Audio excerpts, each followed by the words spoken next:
Hello friends, तो आज की इस वीडियो में हम लोग देखेंगे डी फार्मा सेकेंड ईयर का एक सब्जेक्ट है फार्माकोलॉजी, उसका चैप्टर फर्स्ट। और मैं ये वीडियो बना रहा हूँ चूँकि जब मैं डी फार्मा फर्स्ट ईयर की वीडियोस डाल रहा था तो बहुत सारे हमारे जो फ्रेंड्स हैं या जो हमारे स्टूडेंट्स हैं वो बार बार कमेंट कर रहे थे, मैसेज कर रहे थे टेलीग्राम पे भी और यूट्यूब पे भी कि sir D pharma second year की क्लासेस शुरू करिए। तो आज मैं शुरू कर रहा हूँ। मैं बहुत आप लोगों का आभारी हूँ, बहुत ज़्यादा शुक्रगुजार हूँ कि आप लोगों ने इतनी मोहब्बत दी मुझे। Thank you so much. तो चलिए शुरू करते हैं। तो आज का हमारा जो टॉपिक है वो पहला चैप्टर है, वो क्या है? General pharmacology. क्या पढ़ेंगे आज हम लोग? General pharmacology. इसमें कोई ज़्यादा डीपली नहीं पढ़ना हम लोगों को, बहुत शॉर्ट में सिर्फ इसमें इंट्रोडक्शन देना है कि फार्माकोलॉजी क्या होता है और स्कोप ऑफ फार्माकोलॉजी क्या है। ये दो चीज़ें पढ़ना है इसमें। एक तो क्या है फार्माकोलॉजी का इंट्रोडक्शन क्या है कि फार्माकोलॉजी क्या होता है, दूसरा स्कोप ऑफ फार्माकोलॉजी क्या है, यानी फार्माकोलॉजी का उपयोग का क्या है, क्या उसका स्कोप है, क्या उसकी मांग है, क्या डिमांड है, कहाँ कहाँ पे यूज़ हो सकता है। तो चलिए शुरू करते हैं। तो देख लेते हैं इंट्रोडक्शन क्या है फार्माकोलॉजी का। Pharmacology is derived from Greek words pharmakon. ये किससे निकला है? फार्माकोन से निकला है। इंट्रोडक्शन में क्या है कि जो ये फार्माकोलॉजी वर्ड है, ये फार्माकोलॉजी आपको दिख रहा है शब्द, ये फार्माकोलॉजी यहाँ पे देख रहा है, आपको यहाँ पे दिख रहा है। तो ये किससे निकला है? ये निकला है फार्माकोन और लोगोस, ये दो वर्ड से निकला है, फार्माकोन और लोगोस। तो फार्माकोन का मतलब क्या है? फार्माकोन का मतलब होता है ड्रग्स। फार्माकोन की मीनिंग क्या है? ड्रग। और लोगोस का मतलब होता है टू स्टडी। मतलब ये है कि ड्रग के बारे में, ड्रग जो होती है, जो मेडिसिन जिसको हम लोग बोल सकते हैं, दवाई जिसको बोलते हैं, उसके बारे में पढ़ाई करना, वो क्या होता है? ड्रग के बारे में डीपली पढ़ाई करना, उसको क्या बोलते हैं? फार्माकोलॉजी। अब उसमें क्या क्या चीज़ें देखते हैं आगे आप देखेंगे। सिर्फ इसका अगर मतलब हम लोग सरसरी तौर पे देखें, छोटा सा डेफिनेशन देखें कि फार्माकोलॉजी क्या है, तो फार्माकोलॉजी का मतलब ड्रग के बारे में पढ़ाई करना। To study about drug is pharmacology. आप इस तरीके से एक छोटा सा इसका ब्रीफ डेफिनेशन या इंट्रोडक्शन दे सकते हैं। तो अब क्या है? सो वी कैन से, तो हम ये कह सकते हैं कि pharmacology means to study about drug and its action. Pharmacology क्या है कि ड्रग के बारे में पढ़ना और उसके एक्शन के बारे में पढ़ना, कि ड्रग हमारी बॉडी में जाता है तो क्या करता है, कैसे करता है, तो इसके बारे में पढ़ना क्या है? फार्माकोलॉजी है। अब थोड़ा सा डेफिनेशन देख लेते हैं। फार्माकोलॉजी अगर मान लीजिए आपको एग्ज़ाम में पूछता है तो इंट्रोडक्शन पूछता है तो ये लिखिए, और अगर सिर्फ डेफिनेशन पूछता है तो भी आप ये वाली लाइन लिख दीजिए, फिर उसके बाद ये दीजिए उसमें, ठीक है? ये वाली लाइन जो है कि pharmacology is a branch of science. Pharmacology क्या है? एक साइंस की एक ब्रांच है। In which we study about drug and their interaction, जिसमें हम ड्रग के बारे में पढ़ते हैं और उसके इंटरेक्शन के बारे में पढ़ते हैं विद द लिविंग ऑर्गेनिज्म, कि जब लिविंग ऑर्गेनिज्म के साथ वो ड्रग मिलता है तो वहाँ पे क्या इफ़ेक्ट्स आते हैं, क्या एक्शन होता है, क्या वहाँ पे होता है। हमारी दवा हम लोग खा रहे हैं तो हमारी बॉडी के साथ वो दवा इंटरेक्शन किया, हमारी बॉडी के साथ दवा मिली, तो वहाँ पे अब क्या हो रहा है, क्या एक्शन हो रहा है, क्या रिएक्शन हो रहा है। तो ये सब क्या है? माइक्रो लिविंग ऑर्गेनिज्म मतलब जो जिंदा चीज़ें, जैसे मान लीजिए हम लोग हो गए, ह्यूमन बींग्स हो गए, एनिमल्स हो गए, प्लांट्स हो गए, जो भी लिविंग चीज़ें हैं, यानी जो भी जिंदा जिसको हम लोग मानते हैं वो क्या है? लिविंग ऑर्गेनिज्म है। तो जब दवा लिविंग ऑर्गेनिज्म के अंदर जाए तो यह दवा का इफेक्ट लिविंग ऑर्गेनिज्म के ऊपर क्या होता है, उसी को बोलते हैं interaction with the living organism, ठीक है? तो अब हम ये कह सकते हैं कि डेफिनेशन में क्या है इसका कि pharmacology is a branch of science in which we study about drug and its drugs है तो in and their interaction with living organism, कि लिविंग ऑर्गेनिज्म के साथ उनके इंटरेक्शन में क्या होता है। या फिर ये कह सकते हैं कि about drug and about it drugs and about their action, कि दवा के एक्शन के बारे में हम पढ़ते हैं तो उसको भी क्या कह सकते हैं? फार्माकोलॉजी। और दूसरा ये एक चीज़ और देखिए, और it can be defined as, ये वाला मुझे ज़्यादा अच्छा लगा जो डेफिनेशन है, कि और हम इसको इस तरीके से भी क्या करते हैं? डिफाइन कर सकते हैं, यानी ये वाली डेफिनेशन भी हम कह सकते हैं कि ये भी एक डेफिनेशन है। क्या है? Pharmacology is a branch of science in which we study about pharmacokinetic and pharmacodynamics. ये वाला जो डेफिनेशन है ये मुझे अच्छा लगा है कि हम क्या है? फार्माकोलॉजी क्या है? तो फार्माकोलॉजी एक साइंस की एक ब्रांच है जिसमें हम लोग क्या पढ़ते हैं? जिसमें हम पढ़ते हैं फार्मेकोकाइनेटिक और फार्मेकोडायनेमिक, क्या है, फार्मेकोकाइनेटिक और फार्मेकोडायनेमिक के बारे में जिसमें हम पढ़ते हैं, वो साइंस की वो ब्रांच जिसके अंदर हम लोग फार्मेकोकाइनेटिक और फार्मेकोडायनेमिक के बारे में पढ़ते हैं, उसको हम लोग क्या बोलते हैं, फार्माकोलॉजी। ठीक है, अब ये क्या होता है, फार्मेकोकाइनेटिक्स और फार्मेकोडायनेमिक्स क्या होता है। अगर हम लोग इसको समझना चाहें, फ्लो चार्ट बनाना चाहें, तो आप यहाँ लिखिए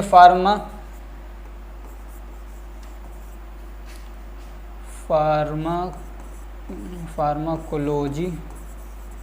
अब इसको दो उसमें बना दीजिए कि इन दोनों से मिल के क्या बना है, फार्माकोलॉजी है। क्या है,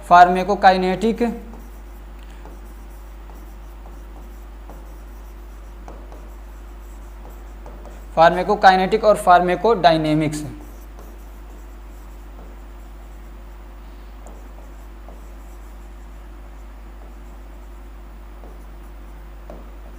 ठीक है, फार्मेकोकाइनेटिक और फार्मेकोडायनेमिक्स से मिलके क्या बना है, फार्माकोलॉजी। अब फार्मेकोकाइनेटिक में हम लोग 4 चीज़ें देखते हैं। फार्मेकोकाइनेटिक क्या, पहले ये देख लेते हैं। फार्मेकोकाइनेटिक क्या है, तो जब हम कोई दवा लेते हैं तो हमारी बॉडी का इफ़ेक्ट या हमारी बॉडी का एक्शन उस ड्रग के अपोजिट क्या होता है, या उस ड्रग के बॉडी में आने के बाद हमारी बॉडी क्या रिएक्शन करती है उस ड्रग के साथ में, वो होता है फार्मेकोकाइनेटिक। और ड्रग हमारी बॉडी के अंदर आई है या दवा हमारी बॉडी के अंदर आ गई, तो वो हमारी बॉडी के साथ क्या एक्शन दिखाती है, क्या एक्शन शो करती है, वो क्या होता है, फार्मेकोडायनेमिक्स। हल्का हल्का आपको समझ में आ गया होगा। इसको एक एग्जाम्पल से समझिए कि कोई बाहर की कंट्री से आपकी कंट्री के अंदर आया, या तो वो जो आदमी आया है, तो आप उसके साथ क्या व्यवहार कर रहे हैं, कैसे उसकी मतलब आप होस्टिंग कर रहे हैं, कैसे उसको खिला रहे हैं, पिला रहे हैं, इसको बोलते हैं खातिर तवाज़ो कर रहे हैं। तो ये क्या हो गया, फार्मेकोकाइनेटिक। ये ड्रग है, आपकी बॉडी के अंदर आया, तो आपने उसके साथ क्या रिएक्शन किया आपकी बॉडी ने, तो फार्मेकोकाइनेटिक। ऐसे कोई बाहर से आया, आपने उसके साथ क्या रिएक्शन किया, कैसे मिले, कैसे उससे बात किया, क्या खिलाया पिलाया, तो जो कुछ भी आप उसके साथ कर रहे हैं तो समझ लीजिए फार्मेकोकाइनेटिक। और वो जो आया है वो आपके साथ कैसा व्यवहार कर रहा है, आपको क्या दिया उसने, क्या सिखाया, कैसे बात किया, कैसे रहा, क्या चीज़ें उसको अच्छी लगी, क्या बुरी लगी, तो वो जो आपके साथ रिएक्शन कर रहा है, तो वो क्या है, फार्मेकोडायनेमिक्स। अब फार्मेकोकाइनेटिक और डायनेमिक को थोड़ा सा हम लोग डिटेल में देख लेते हैं।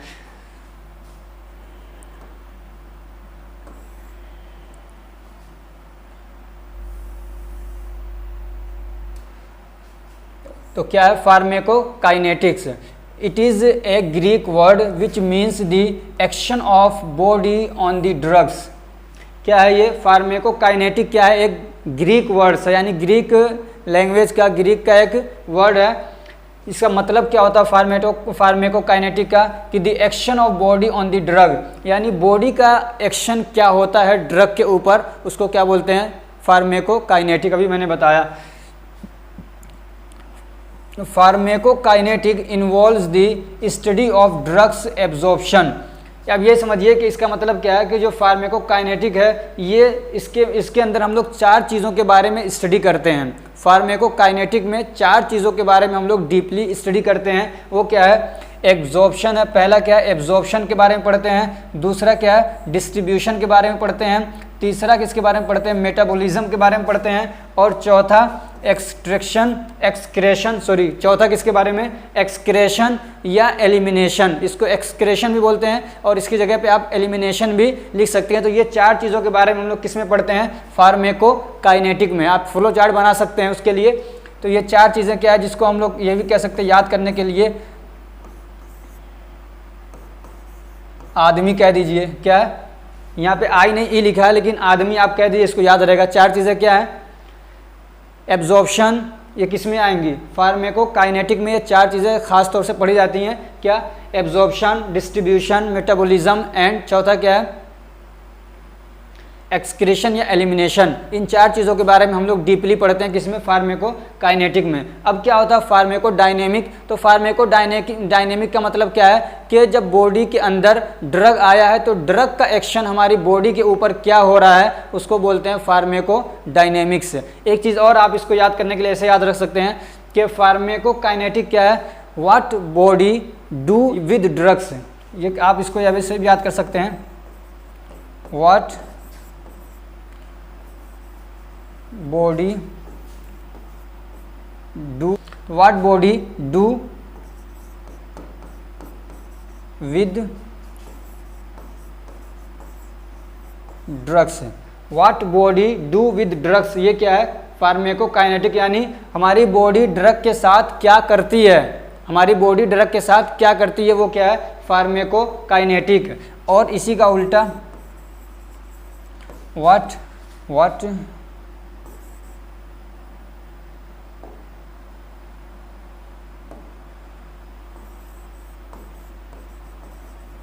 ड्रग्स डू विद बॉडी, क्या? What drugs do with body, यानी ड्रग्स बॉडी के साथ क्या करते हैं। हम क्या है, दो चीज़ें हो गई ना, एक बॉडी ड्रग के साथ क्या करती है तो वो गया फार्मेकोकाइनेटिक, और ड्रग बॉडी के साथ क्या करते हैं तो वो क्या हो गया? फार्मेको, बोलो साथ में, फार्मेकोडायनेमिक। इसको आप बोलेंगे तो याद हो जाएगा आपको, ठीक है। और ये वर्ड्स कई बार रिपीट होंगे, तो मैं ये कहता हूँ, मेरा मानना है कि आपको आसानी से एकदम याद हो गएंगे, और मेरा मानना है कि मेरी उम्मीद ये, आई होप कि आपको ये समझ में आ चुका होगा अब तक। अब दूसरा हम लोग देखते हैं फार्मेकोडायनेमिक के बारे में थोड़ा सा। तो it is also a Greek word, pharmacodynamic भी क्या है? ग्रीक वर्ड से, यानी ग्रीक से निकला हुआ एक वर्ड है। It is derived also from Greek words which means, जिसका मतलब क्या है? The action of drug on the body, के body, the action of drug on the body, यानी ड्रग का एक्शन बॉडी पे क्या होता है, उसको क्या बोलेंगे? फार्मेकोडायनेमिक। जिसको ये भी ऐसा भी बोल सकते हैं कि what drugs do with body, what drugs do with body, यानी ड्रग्स बॉडी के साथ क्या करते हैं, या उसी को आप इस लैंग्वेज में कह सकते हैं कि the action of drug on the body, यानी बॉडी के ऊपर ड्रग का क्या एक्शन होता है, क्या रिएक्शन होता है, वो क्या है? फार्मेकोडायनेमिक्स। फार्मेकोडायनेमिक्स इन्वॉल्व द स्टडी ऑफ, अब फार्मेकोडायनेमिक्स में हम लोग ये वाली स्टडी करते हैं, क्या क्या? Concentration of drug on the side of action.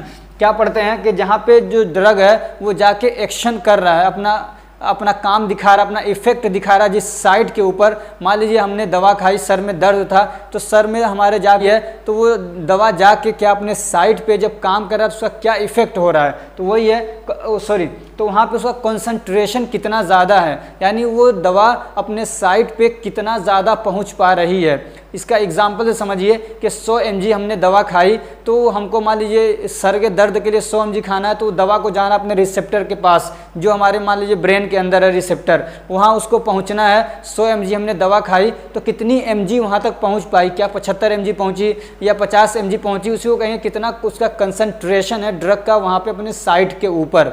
समझ रहे हैं? उस रिसेप्टर के ऊपर ड्रग का कंसंट्रेशन कितना है। तो इसमें हम लोग पढ़ते हैं concentration of drug on the site of action. दूसरा क्या पढ़ते हैं? Result of effect. चलिए मान लीजिए दवा का कंसंट्रेशन वहाँ पे जितना भी ये पहुँच गया, अब उसका रिएक्शन क्या हो रहा है, वो काम कैसे कर रही है, क्या उसका रिएक्शन आया, क्या उसने अपना काम किया या नहीं किया, तो वो पढ़ते हैं। तीसरा पढ़ते हैं टाइम ऑफ ड्रग्स एक्शन, के ड्रग के एक्शन की टाइमिंग हम उसमें पढ़ते हैं। टाइमिंग का मतलब क्या है? टाइमिंग का मतलब ये कि वो दवा कब तक अपना असर दिखा रही है, जिसको हम लोग हाफ लाइफ भी बोलते हैं। क्या बोलते हैं? Half life. कहते हैं ना कि ये जैसे मान लीजिए पैरासीटामोल दिया किसी को, तो ये कहते हैं कि 4 घंटे तक इसका असर रह रहा है, तो 4 घंटे तक जो असर है इसे उसी को बोल देंगे टाइम ऑफ ड्रग्स एक्शन या हाफ लाइफ। ठीक है, क्या बोलेंगे उसको? Half life. चौथा इसमें क्या पढ़ते हैं हम लोग?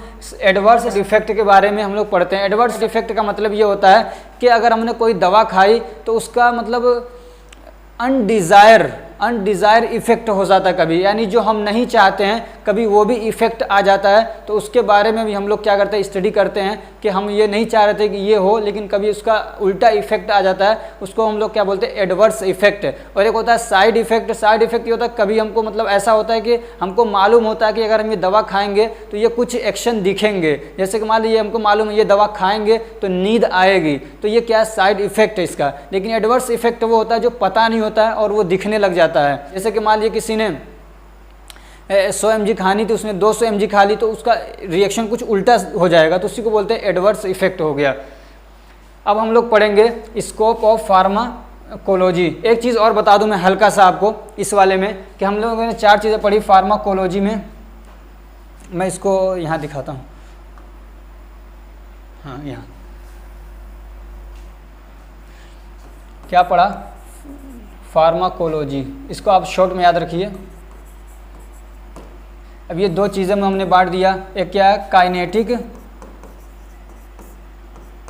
और दूसरा क्या था डायनेमिक, ठीक है। अब इसमें हम लोगों ने चार चीज़ों के बारे में पढ़ा था। क्या था, एक ए से था एब्जॉर्प्शन, दूसरा क्या था डिस्ट्रीब्यूशन, और तीसरा क्या था इसमें मेटाबॉलिज्म, और चौथा क्या था एक्सक्रेशन या एलिमिनेशन, ठीक है। और इसमें सिर्फ एक चीज़ पढ़ेंगे, समझ लीजिए एक्शन याद रखिए आप, ठीक। अब जब हमने कोई दवा खाई, ठीक है, ये चार चीज़ याद रखिए, दवा हमने खाई तो सबसे पहले क्या होगा एब्जॉर्प्शन होगा। तो एब्जॉर्प्शन क्या होता है, एब्जॉर्प्शन का मतलब ये होता है कि हमने दवा खाई, हमारे स्टोमक में गया, फिर इंटेस्टाइन से वो मतलब टूटता है, फिर टूटने के बाद वो हमारे ब्लड स्ट्रीम में पहुंचता है। ब्लड स्ट्रीम में पहुंचना किसी चीज़ का, उसको बोलते हैं एब्जॉर्प्शन। हम लोग खाना खा रहे हैं तो प्रोटीन टूट के या जो भी कार्बोहाइड्रेट है टूट के या जो क्या कहते हैं फैट है टूट के जब हमारे ब्लड स्ट्रीम में पहुंचता है तो उसको बोलते हैं एब्जॉर्प्शन। उसके बाद दूसरा नंबर आता है डिस्ट्रीब्यूशन। तो मान लीजिए कोई दवा हमने खाई तो एब्जॉर्प्शन हो गया, उसका ब्लड स्ट्रीम में पहुंच गया। अब ब्लड के अंदर प्लाज्मा होता है, प्रोटीन होता है, तो उसके साथ में क्या करता है बाइंड करता है। बाइंड करने का मतलब अपने ऊपर समझ लीजिए इसको सवार करता है, अपने ऊपर बिठा लेता है और पूरी बॉडी में उसको लेके क्या करता है ऊपर नीचे क्या करता है फिरता रहता है, सर्कुलेट करता है, ठीक है, घूमता है। अब जहाँ पे उसका रिसेप्टर होता है वो उस जगह पे जाके वो बाइंड कर लेता है। जहाँ पे उसका रिसेप्टर होता है उस जगह पे जाके वो क्या करता है बाइंड कर लेता है, यानी अपने रिसेप्टर के साथ मिल जाता है, तब जाके ड्रग अपना क्या कर दिखाता है, अपना एक्शन शो करता है, ठीक। तो दूसरे नंबर पे क्या होता है, पहले डिस्ट्रीब्यूशन हो गया और पहले पे क्या हो गया एब्जॉर्प्शन हो गया, फिर डिस्ट्रीब्यूशन हो गया, ठीक है। अपने जाके अब वो ब्लड के अंदर पहुंच गया और ब्लड का जो प्लाज्मा या प्रोटीन है उसको लेके वो घूम रहा है पूरी बॉडी के अंदर, और जहाँ पे उसका रिसेप्टर वहाँ पहुँचा दिया, उसके साथ बाइंड हो गया, ठीक। ये दो स्टेप हो गए। अब तीसरा स्टेप बाद में आता है, ये दोनों स्टेप जो है ये बाद में आते हैं। इससे पहले क्या होता है, अब एक्शन शुरू हो जाता है। क्या होता है, अब बॉडी पे जब ये ड्रग क्या पहुंच गया अपने रिसेप्टर के पास तो अपना एक्शन शुरू कर देता है।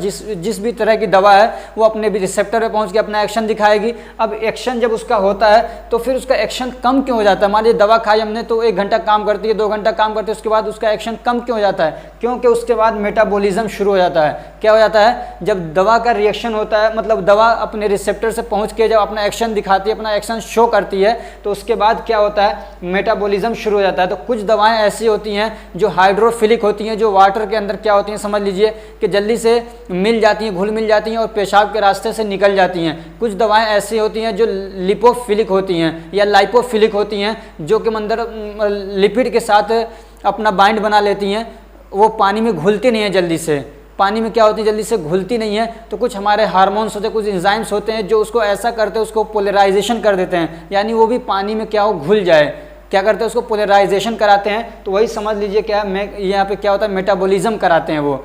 तब एक्शन के बाद क्या शुरू होता है मेटाबॉलिज्म, यानी जो दवाएं ऐसी हैं जो लाइपोफिलिक हैं, यानी जो लिपिड के साथ में क्या उसके साथ में रिएक्शन करके बाइंड बनाई हुई हैं, अपने रिसेप्टर से हट नहीं रही हैं, तो उसको क्या करता है मेटाबॉलिज्म करा देता है, यानी उसको पोलराइजेशन करा देता है, उसके समझ लीजिए कि उसका एक्शन ख़त्म करवा देता है। वो क्या होता है मेटाबॉलिज्म होता है। फिर मेटाबॉलिज्म के बाद यानी वो अपना रिसेप्टर से, मान लीजिए ये एग्जांपल से समझिए, ये इसका रिसेप्टर है और जो ड्रग आया वो इसके अंदर आके बाइंड कर लिया और अपना रिएक्शन दिखा रहा है। अब उसी के अंदर बैठा रहे तो ये तो पूरे मतलब हमेशा दिन भर 24 घंटे अपना रिएक्शन दिखाता रहेगा। अगर वो हटेगा नहीं वहाँ से तो आदमी तो ऐसे ही बीमार पड़ जाएगा और ज़्यादा, कि जो उसको काम करना था रिसेप्टर को और बॉडी को, और वो काम सारा रुक जाएंगे। तो इसलिए इसको हटाना भी ज़रूरी होता है यहाँ से। तो ये फिर जो होता है मेटाबॉलिज्म, इसमें क्या होता है हार्मोन्स होते हैं, एंजाइम्स होते हैं, वो इसको यहाँ से कहते हैं चल बहुत देर हो गया तुझे यहाँ बैठे हुए, अब हटाते हैं उसको, कहते चलो यहाँ से निकलो। तो उसको निकालते हैं। फिर अब उसके साथ क्या करते हैं समझ लिए पोलराइजेशन करते हैं, यानी उसको ऐसा बना देते हैं कि वो पानी में घुल जाए। फिर वो पानी में घुलता है, फिर उसके बाद किडनी के थ्रू वो क्या होता है एक्सक्रीट आउट कर दिया जाता है, जिसको बोलते हैं एलिमिनेशन या एक्सक्रेशन, ठीक है। तो ये आपने इतना समझ लिया। अब हम लोग देख लेते हैं स्कोप ऑफ फार्माकोलॉजी। फार्माकोलॉजी का स्कोप क्या है। बहुत सारे स्कोप हो सकते हैं, लेकिन मैंने 5 लिए हैं जो बहुत आसानी से आपको याद हो सकते हैं। तो सबसे पहला क्या है फार्मेकोथेरापेटिक्स। क्या है फार्मेको थेरापेटिक्स। इसका मतलब क्या है? A person who has knowledge of pharmacology can treat the patient. इसका मतलब क्या है कि जो आदमी जिसको फार्माकोलॉजी का नॉलेज है, यानी जो एक फार्माकोलॉजिस्ट है, जिसको हम क्या बोलेंगे, जिसको जो फार्माकोलॉजी पढ़ा हुआ है, जिसको फार्माकोलॉजी आती है, उसको बोलेंगे pharmacologist.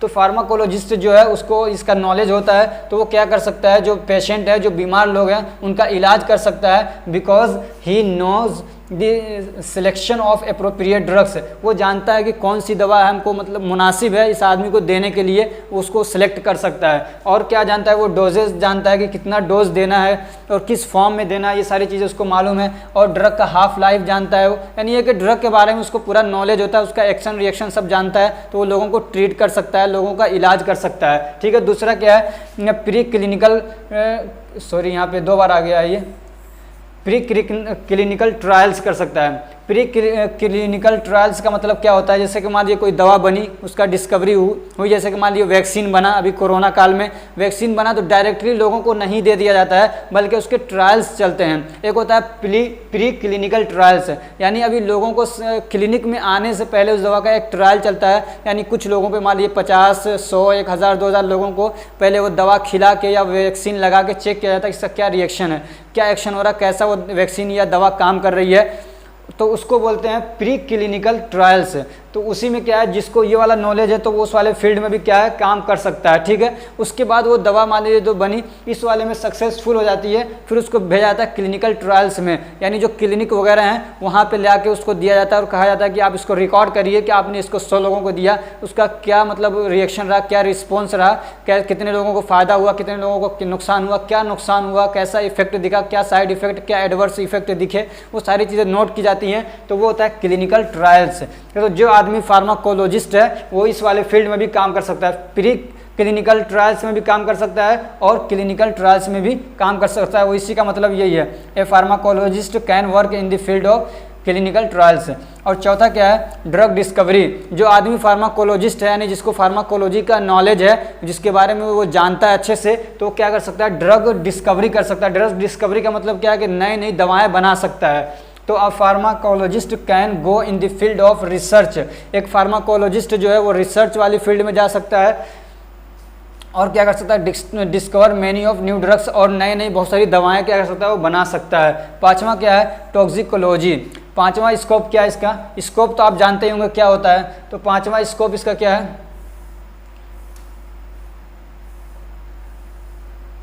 A pharmacologist can reduce the toxicity. एक फार्माकोलॉजिस्ट जो है वो क्या कर सकता है, टॉक्सिकोलॉजी का मतलब क्या है, जो दवा खाने की वजह से टॉक्सिकेशन होता है, समझ लीजिए एक तरीके का, आदमी को जब दवा खाता है तो एक तरीके से समझ लीजिए वो जहर की तरह काम करता है। अगर बहुत ज़्यादा खा रहे तो मर भी सकता है, उसी को बोलते हैं, यानी दवा का जो इफेक्ट हमारी बॉडी पे पड़ता है उसको बोलते हैं टॉक्सिकेशन एक तरीके का। तो जो आदमी जो होता है, जो फार्माकोलॉजिस्ट है, वो क्या जानता है, टॉक्सिकोलॉजी के बारे में भी जानता है वो। ठीक।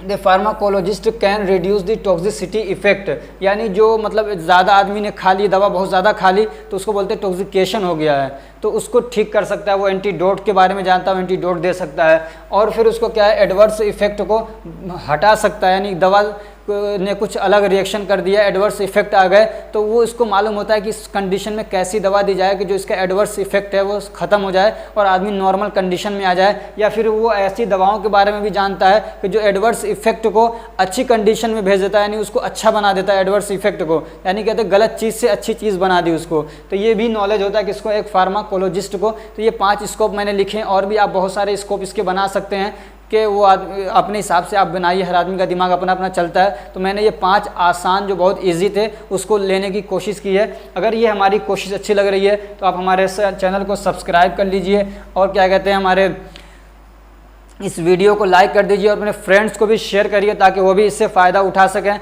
जैसे कि मैंने पिछले डी फार्मा फर्स्ट ईयर के मैंने पूरी तैयारी कराई, इस बार भी मैं कोशिश करूंगा कि आपको पूरी मतलब तैयारी कराऊं, ऐसे ही इंपॉर्टेंट क्वेश्चन भी, और क्वेश्चन बहुत सारे जो प्रीवियस क्वेश्चन हैं उनको सॉल्व करना, इंपॉर्टेंट क्वेश्चन आपको देना, और बहुत सारे नोट्स प्रोवाइड करूँगा मैं। तो इसके लिए आप हमारे टेलीग्राम ग्रुप को ज्वाइन कर लीजिए। उससे क्या होगा, आपको कोई हमसे कांटेक्ट करना है या कोई भी आपको PDF चाहिए इसका, तो आपको टेलीग्राम ग्रुप के जो लिंक है वहाँ पे आपको ये आसानी से मिल जाएगा। चलिए आज के लिए इतना ही रखते हैं, फिर मिलते हैं दूसरे चैप्टर के साथ। Thank you so much for watching. अपना और अपने घर वालों का और जो ज़रूरतमंद लोग हैं उनका बहुत ख्याल रखिए। Thank you so much.